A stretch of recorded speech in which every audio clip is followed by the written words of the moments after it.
ইসলাম ধর্মগুরু মোহাম্মদ সাল্লাল্লাহু আলাইহি সাল্লাম একজন খুনি এবং তিনি তার অনুসারীদেরকে খুন করতে বলেছেন। যদি তাই না হয় তাহলে কেন কোরআনে অন্য ধর্মের মানুষদের হত্যা করতে বলেছেন? যাদের এই বিষয় নিয়ে অভিযোগ, আজকের ভিডিও তাদের জন্য। ইসলাম ধর্মের পবিত্র ধর্মগ্রন্থ কোরআনের সূরা আত-তাওবার 5 নম্বর আয়াতে স্পষ্ট বলে, তারপর এই নিষিদ্ধ মাস অতিক্রান্ত হয়ে গেলে মুশরিকদের যেখানে পাও সেখানেই হত্যা করো, তাদেরকে পাকড়াও করো, তাদেরকে ঘেরাও করো, তাদের অপেক্ষায় প্রত্যেক ঘাটিতে ওঁত পেতে বসে থাকো। কিন্তু তারা যদি তওবা করে, নামাজ প্রতিষ্ঠা করে, যাকাত আদায় করে, তাহলে তাদের পথ ছেড়ে দাও। নিশ্চয়ই আল্লাহ বড়ই ক্ষমাশীল এবং বড়ই দয়ালু। ঠিক এই আয়াতের জন্য সমস্ত মানুষ মুসলিমদেরকে হত্যাকারী বা বিশ্ব নবী সাল্লাল্লাহু আলাইহি সাল্লামকে হত্যাকারী বলে আখ্যায়িত করেন এবং সমগ্র মানুষ মনে করেন ইসলাম ধর্ম হত্যা করতে শেখায়। চলুন এই সূরা সম্পর্কে একটু বিস্তারিত আলোচনা করি। এই সূরা একমাত্র সূরা যে সূরার প্রথমে বিসমিল্লাহ বলে শুরু করেননি, কিন্তু এটা সত্যি এই সূরার 5 নম্বর আয়াতে স্পষ্ট মুশরিকদের হত্যা করার কথা বলা হয়েছে। এবার আসি মুশরিক কাদের বলা হয়। মুশরিক শব্দটি এসেছে আরবি শব্দ শিরক থেকে, যার অর্থ আল্লাহর সঙ্গে কাউকে শরীক করা। অর্থাৎ ইসলামের প্রাথমিক যুগে মক্কার কুরাইশ বংশের যারা মূর্তি পূজা করতেন তাদেরকেই প্রধানত মুশরিক বলা হতো। তবে তারা বিশ্বাস করতো আল্লাহ সৃষ্টিকর্তা, কিন্তু তাদের ধারণা ছিল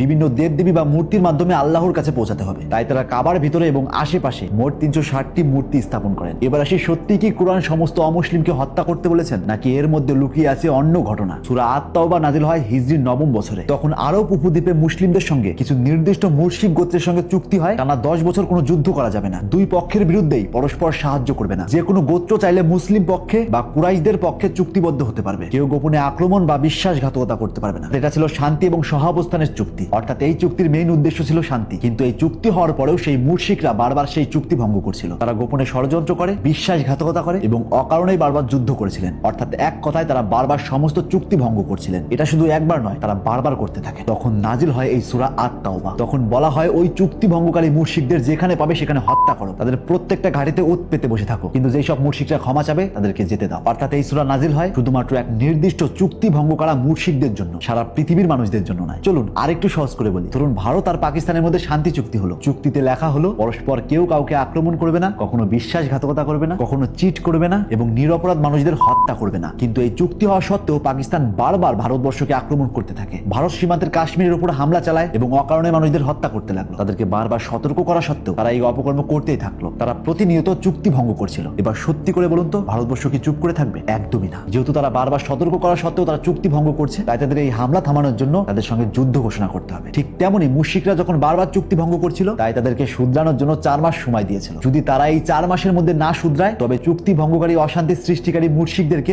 যেখানে পাবে সেখানেই হত্যা করা হবে। চলুন আর একটা উদাহরণ দিই। ধরুন একদল ক্রিমিনাল যারা প্রতিনিয়ত অপকর্ম করেই চলছে। প্রশাসন তাদেরকে বারবার সতর্ক করেছে, তবুও তারা কোনো রকমের বদলায়নি, বরং অপকর্ম বেড়েই চলছে। একটা সময় পর পুলিশদের সঙ্গে তাদের চুক্তি হয়, তারা আত্মসমর্পণ করবে, কিন্তু এই চুক্তি হওয়ার পরেও তারা বারবার অপকর্ম করতেই থাকে। এবার বলুন এই অপকর্ম থামানোর জন্য পুলিশ কি করবে? নিশ্চয়ই পুলিশ তাদেরকে যেখানে দেখবে সেখানে ইনকাউন্টার করবে। ঠিক ওই সূরার মাধ্যমেও ওই নির্দিষ্ট জাতি মুশরিকদেরকে সতর্ক করেছিলেন, যাতে তারা আর অপকর্ম না করে শান্তি নিয়ে আসে। অর্থাৎ এখান থেকে জলের মতো পরিষ্কার। কুরআন বা মুহাম্মদ সাল্লাল্লাহু আলাইহি সাল্লাম কখনো নিরপরাধ মানুষ, হোক সে ইহুদি বা হোক সে মুশরিক, তাদেরকে কখনো হত্যা করতে বলেননি, বরং তিনি সমস্ত মানুষকে ভালোবাসতেন। যদি মুসলিম ধর্মগুরু মুহাম্মদ সাল্লাল্লাহু আলাইহি সাল্লাম সত্যিই মানুষকে না ভালোবাসতেন, তবে সূরা আল কাফিরুনের 6 নম্বর আয়াতে কেনই বা বলবেন তোমাদের ধর্ম তোমাদের, আমার ধর্ম আমার? সূরা আল আনআমের 108 নম্বর আয়াতেই বা কেন বলবেন তারা আল্লাহ ছাড়া যাকে ডাকে তোমরা তাদের গালি দিও না? তাহলে তারা অজ্ঞাতবশত আল্লাহকে গালি দেবে। এবং সহিহ বুখারীর এক হাদিসে পাওয়া যায়, যে ব্যক্তি কোনো অমুসলিম নাগরিককে হত্যা করবে সে জান্নাতের সুগন্ধও পাবে না। আর এক হাদিস থেকে পাওয়া যায়, এক ইহুদি বালক অসুস্থ হলে নবী করিম সাল্লাল্লাহু আলাইহি সাল্লাম তাকে দেখতে যান। এবং আর এক হাদিস থেকে পাওয়া যায়, যে ব্যক্তি কোনো অমুসলিম নাগরিককে হত্যা করে